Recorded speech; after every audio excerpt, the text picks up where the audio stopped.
ഓണക്കാലമെത്തി പായസപ്പൂരങ്ങളാണ്. ഇനിയിപ്പോൾ ഓണത്തിന് നല്ലൊരു പിഴിഞ്ഞ പായസം തയ്യാറാക്കാം. എന്താണ് ഈ പിഴിഞ്ഞ പായസം എന്ന് ചിന്തിക്കുന്നുണ്ടാവില്ലേ? ഇത് കാണുമ്പോൾ തന്നെ കൊതിയാവുമല്ല, അത്രയും ടേസ്റ്റിയാണ്. നല്ല വെള്ള കളറിലുള്ള പാൽപ്പായസം. പക്ഷേ ഇത് സാധാരണ പോലെ ഒന്നുമല്ല തയ്യാറാക്കിയിട്ടുള്ളത്, വളരെ വ്യത്യസ്തമായിട്ടുള്ളൊരു പായസമാണ്. പക്ഷെ ഗംഭീര ടേസ്റ്റ് ആട്ടോ. നമ്മളിപ്പോൾ സേമിയ പായസം കഴിക്കുമ്പോൾ ആ സേമിയ കഴിക്കാൻ ഇഷ്ടമാണ്. പക്ഷേ പിഴിഞ്ഞ പായസം കഴിക്കുമ്പോൾ പിഴിഞ്ഞ പായസത്തിൽ ചേർത്തിട്ടുള്ള ആ ഒരു ഇൻഗ്രീഡിയൻറ്റ് അതിങ്ങനെ കഴിച്ചുകൊണ്ടേയിരിക്കാൻ തോന്നും. അതാണ് ഈ ഒരു പിഴിഞ്ഞ പായസത്തിൻ്റെ പ്രത്യേകത. അപ്പോൾ ഈ നമ്മുടെ ഓണക്കാലത്ത് വളരെ വ്യത്യസ്തമായിട്ടും വളരെ രുചികരമായിട്ടുള്ള ആ ഒരു വിഭവം തയ്യാറാക്കാനായിട്ട് കുറച്ച് വെള്ളം ഒരു പാനിലോട്ട് ഒഴിച്ചിട്ടുണ്ട്. ആ വെള്ളം നന്നായിട്ട് തിളയ്ക്കുമ്പോൾ നമുക്ക് ഒരു പാത്രത്തിലേക്ക് കുറച്ച് ഇടിയപ്പത്തിൻ്റെ പൊടി എടുക്കാം. ഓക്കെ, ഇടിയപ്പത്തിൻ്റെ പൊടി വെച്ചിട്ടാണ് ഇന്ന് പായസം ഉണ്ടാക്കുന്നത്. അതിലൊക്കെ കുറച്ച് നെയ്യ് ചേർത്ത് കൊടുക്കാം. നെയ്യും ഈ ഇടിയപ്പത്തിൻ്റെ പൊടിയും ആ തിളച്ചുകൊണ്ടിരുന്ന വെള്ളമില്ലേ, ആ വെള്ളം കൂടെ ഇതിലോട്ട് ഒഴിച്ചു കൊടുക്കുക. ഒഴിച്ചതിന് ശേഷം ഇത് നന്നായിട്ട് മിക്സ് ചെയ്ത് യോജിപ്പിക്കണം. ആ വെള്ളം കുറച്ച് കുറച്ചായിട്ട് ഒഴിച്ചിട്ട് എന്ത് ചെയ്യണമെന്ന് അറിയാം, നമ്മുടെ സാധാരണ ഇടിയപ്പം ഉണ്ടാക്കില്ലേ അതുപോലെ തന്നെ നല്ല സ്മൂത്തായിട്ട് നല്ല പഞ്ഞി പോലെ മാവിനെ കുഴച്ചെടുക്കുക. മാവ് ഇങ്ങനെ കുഴച്ച് കഴിഞ്ഞാൽ നല്ല തിളച്ച വെള്ളം തന്നെ ഒഴിക്കാൻ ശ്രമിക്കുക. അപ്പോൾ മാത്രമേ കറക്റ്റ് പാകത്തിന് ആ ഒരു മാവ് കുഴഞ്ഞിട്ടുള്ളൂ. അപ്പോൾ മാവ് കുഴഞ്ഞിട്ട് കഴിഞ്ഞാൽ പിന്നെ അടുത്ത് എന്താ പരിപാടി? ഞാൻ പറഞ്ഞല്ലോ, ഇടിയപ്പത്തിൻ്റെ മാവ് വെച്ചിട്ട് തയ്യാറാക്കുന്ന പായസമായതുകൊണ്ട് തന്നെ ആ ഇടിയപ്പത്തിൻ്റെ ചെറിയ ചില്ലല്ല, വലിയ ചില്ല്. നമ്മൾ ഈ ഇടിയപ്പത്തിൻ്റെ അച്ച് മേടിക്കുമ്പോൾ ഇതിൻ്റെ ഒപ്പം കുറേ ചില്ലുകൾ കിട്ടും. അതിലൊരു വലിയ ചില്ല് കിട്ടില്ലേ, ആ ചില്ല് വേണം ഇട്ട് കൊടുക്കേണ്ടത്. അതിനുശേഷം ഒരു 2 സ്പൂൺ അരിപ്പൊടി വെള്ളത്തിൽ ഇതുപോലെ നന്നായിട്ട് കലക്കി മാറ്റി വയ്ക്കുക. ഇതവിടെ ഇരിക്കട്ടെ. ഇനി നമുക്ക് ചെയ്യേണ്ടതെന്ന് അറിയോ, നമ്മുടെ ഇഡ്ഡലി തട്ടിലോട്ട് സാധാരണ നമ്മൾ ഇടിയപ്പം ഉണ്ടാക്കുമ്പോൾ എന്താ ചെയ്യുക അതുപോലെ തന്നെ. പക്ഷേ ഇതിപ്പോൾ മനസ്സിലായല്ലോ, ഇത് കുറച്ച് വലിപ്പമുള്ള ഈ ഇടിയപ്പത്തിൻ്റെ ചില്ലാണ് ചേർത്തിട്ടുള്ളത്. അതുകൊണ്ട് തന്നെ നല്ല വലിപ്പമുള്ള രീതിയിലായിരിക്കും ഇത് കാണുക. അപ്പോൾ ഇത് ഇതുപോലെ പിഴിഞ്ഞൊഴിച്ച് കൊടുക്കുക. അതിന് ശേഷം പിന്നെ ചെയ്യേണ്ടത് ഇതിനെ നമുക്ക് ആവിയിൽ വെച്ച് ഒന്ന് വേവിച്ചെടുക്കാം. അപ്പോൾ വേകുമ്പോൾ കറക്റ്റായിട്ട് അത് നല്ല പഞ്ഞി പോലെ വരും. നമ്മുടെ ഇടിയപ്പം അറിയാമല്ലോ, ഇടിയപ്പം നല്ല സോഫ്റ്റാണ്. അതുപോലെ തന്നെ സോഫ്റ്റായിട്ട് വെന്ത് കിട്ടിയിട്ടുണ്ട്. പെട്ടെന്ന് വെന്ത് കിട്ടും. ഒരു 5 മിനിറ്റിലും താഴെ സമയം മതി വേകാനായിട്ട്.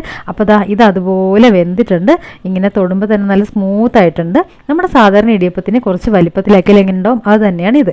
ഇനി ചെയ്യേണ്ടത് എന്താണെന്ന് വെച്ച് കഴിഞ്ഞാൽ, ഒരു പാത്രം വെച്ച് അതിലോട്ട് കുറച്ച് നെയ്യ് ഒഴിച്ച് കൊടുക്കുക. നെയ്യ് ഒന്ന് ചൂടായി വരുമ്പോഴേ നമ്മുടെ ഈ തയ്യാറാക്കി വെച്ചിട്ടുള്ള ഇടിയപ്പം ഇല്ലേ അതിനെ ഇതിലോട്ടൊന്ന് ഇട്ട് കൊടുക്കുക. ഇതൊന്ന് തണുത്തിട്ടുണ്ട്, ഇതിലോട്ട് ഇടുക. അപ്പോൾ ഇടുമ്പോൾ തന്നെ ഇതിങ്ങനെ പൊടിയാൻ സാധ്യതയുണ്ട്. അപ്പോൾ പൊടിയാന്ന് പറഞ്ഞാൽ മുഴുവനായിട്ട് പൊടിഞ്ഞു പോലെ നമ്മുടെ സാധാരണ ഇടിയപ്പം ഇങ്ങനെ ഇട്ട് എന്താ സംഭവിക്കുക അതുപോലെ തന്നെയാണ്. അപ്പോൾ അതിനെ നമുക്ക് നെയ്യിലൊന്ന് ചൂടാക്കണം. അപ്പോൾ നെയ്യിലിതൊന്ന് ചൂടാക്കി കഴിഞ്ഞിട്ടാണ് ഇതിൻ്റെ ബാക്കി കാര്യങ്ങളൊക്കെ ചെയ്യേണ്ടത്.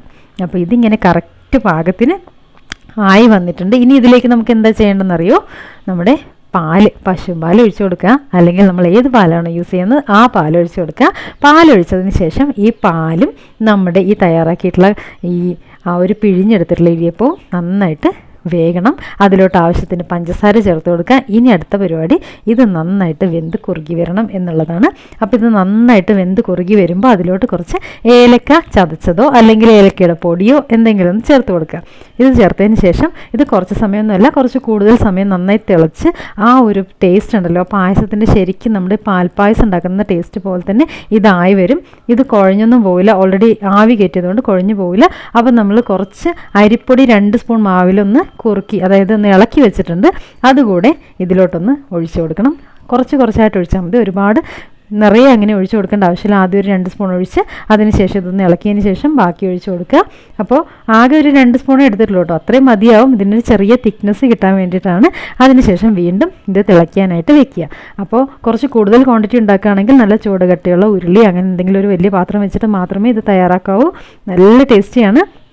സാധാരണ നമ്മുടെ പാൽപ്പായസം ഉണ്ടാക്കില്ലേ അതേ ഇത് തന്നെയാണ്. പക്ഷേ ഇതിൻ്റെ ഉള്ളിൽ നമ്മൾ ചേർത്തിട്ടുള്ള ആ ഒരു ഈ സംഭവം ഉണ്ടല്ലോ, ഈ പിഴിഞ്ഞെടുത്ത ഈ ഒരു ഐറ്റം, ഇതിന് എന്തൊരു ടേസ്റ്റ് അറിയോ. ഈ പായസം റെഡിയായി കഴിയുമ്പോൾ കുടിച്ചുകൊണ്ടേയിരിക്കാൻ തോന്നും. അപ്പോൾ ഏകദേശം ഇത് കുറുകി വന്നിട്ടുണ്ട്. കുറച്ചുകൂടെ ഞാൻ പാലൊഴിച്ച് കൊടുത്തിട്ടുണ്ടായിരുന്നു കേട്ടോ, തിളപ്പിച്ച പാല് കുറച്ചുകൂടെ ഒഴിച്ചു. അതായത് കുറച്ചൊന്ന് വറ്റി തുടങ്ങുമ്പോൾ വീണ്ടും നമ്മൾ പാലൊഴിച്ച് കൊടുക്കുകയാണ്. ഒഴിച്ചിട്ട് വീണ്ടും തിളപ്പിച്ച് ഇതിപ്പോൾ നല്ല പഞ്ഞി പോലെ ആയിട്ടുണ്ട്. അപ്പോൾ അതവിടെ റെഡി ആവട്ടെ. നമുക്ക് അടുത്തതായിട്ട് ഒരു പാൻ വെച്ച് ചൂടാകുമ്പോൾ അതിലേക്ക് കുറച്ച് നെയ്യ് ഒഴിച്ച് കൊടുക്കുക. നെയ്യ് നന്നായിട്ട് ചൂടായി വരുമ്പോൾ അതിലോട്ട് എന്താ ചേർക്കേണ്ടത്, കുറച്ച് തേങ്ങാക്കൊത്ത് ചേർത്ത് കൊടുക്കുക കേട്ടോ. തേങ്ങാക്കൊത്തോ നട്ട്സോ എന്താ ഇഷ്ടമുള്ള ചേർത്ത് കൊടുക്കാം. പക്ഷേ ഇങ്ങനത്തെയൊക്കെ പായസം തയ്യാറാക്കുമ്പോൾ, അതായത് ആ പായസത്തിൻ്റെ ഉള്ളിലുള്ള ആ ഒരു ഐറ്റം നമുക്ക് നിറയെ കഴിക്കണം എന്ന് തോന്നുകയാണെന്നുണ്ടെങ്കിൽ നട്ട്സൊന്നും അല്ല, ഇടയ്ക്ക് ഒരു തേങ്ങാക്കൊത്ത് കടിക്കാൻ കിട്ടിക്കഴിഞ്ഞാൽ മാത്രം മതി, നല്ല ടേസ്റ്റി ആയിരിക്കും. അപ്പോൾ തേങ്ങാക്കൊത്ത് നന്നായി മൂപ്പിച്ച് അതിൻ്റെ ഒപ്പം തന്നെ കുറച്ച് മുന്തിരിയും കൂടെ ചേർത്ത് കൊടുക്കുക. ചേർത്തതിന് ശേഷം നമുക്ക് ഇതൊന്ന് ഈ പായസത്തിലേക്ക് ഒഴിച്ചു കൊടുക്കാം. അപ്പോൾ ഇത്രയേ ഉള്ളൂ നമ്മുടെ പായസം. നല്ല രുചികരമായിട്ടുള്ള നല്ല ടേസ്റ്റി ആയിട്ടുള്ള പിഴിഞ്ഞ പായസം റെഡി ആയിട്ടുണ്ട്. എല്ലാവരും ട്രൈ ചെയ്ത് നോക്കുക. ഓണത്തിന് ഒത്തിരി വ്യത്യസ്തതകൾ കാത്തിരിക്കുന്ന മലയാളിക്ക് ഇതാ വ്യത്യസ്തമായിട്ടൊരു പായസം. ടേസ്റ്റ് ഉണ്ടല്ലോ, എൻ്റെ ഭയങ്കര ടേസ്റ്റിയാണ്. അപ്പോൾ ഓണം പൊടിക്കുക തന്നെ, വേറെ ഒന്നും ചിന്തിക്കേണ്ട, വേഗം തന്നെ തയ്യാറാക്കി നോക്കുക.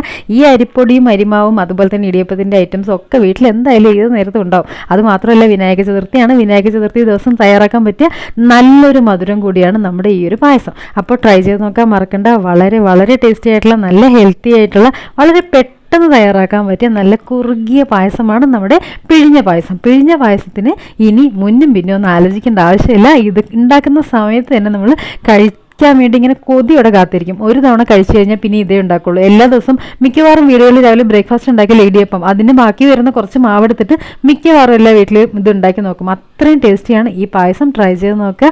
വെറൈറ്റി ആയിട്ട് വ്യത്യസ്തമായിട്ട് നമുക്ക് നല്ലൊരു പിഴിഞ്ഞ പായസം തയ്യാറാക്കാം. അപ്പോൾ എല്ലാവർക്കും ഒന്നുകൂടി ഹാപ്പി ഓണം. അതുമാത്രമല്ല, എല്ലാവർക്കും വിനായക ചതുർത്ഥി ആശംസകളും കൂടി നേരുന്നു. ഒപ്പം തന്നെ ഈ ഓണം വളരെയധികം ഗംഭീരമാക്കാനായിട്ട് മധുരം ഒരുപാട് നമുക്ക് പ്രിയപ്പെട്ട ഒന്നാണ്. മധുരമില്ലാതെ ഒന്നുമില്ല. ട്രൈ ചെയ്ത് നോക്കുക. വ്യത്യസ്തമായിട്ടുള്ള വളരെ ടേസ്റ്റി ആയിട്ടുള്ള പായസമാണ്. അപ്പോൾ ഒന്നുകൂടി ഹാപ്പി ഓണം. എല്ലാവർക്കും വിനായക ചതുർത്ഥി ആശംസകളും നേരുന്നു.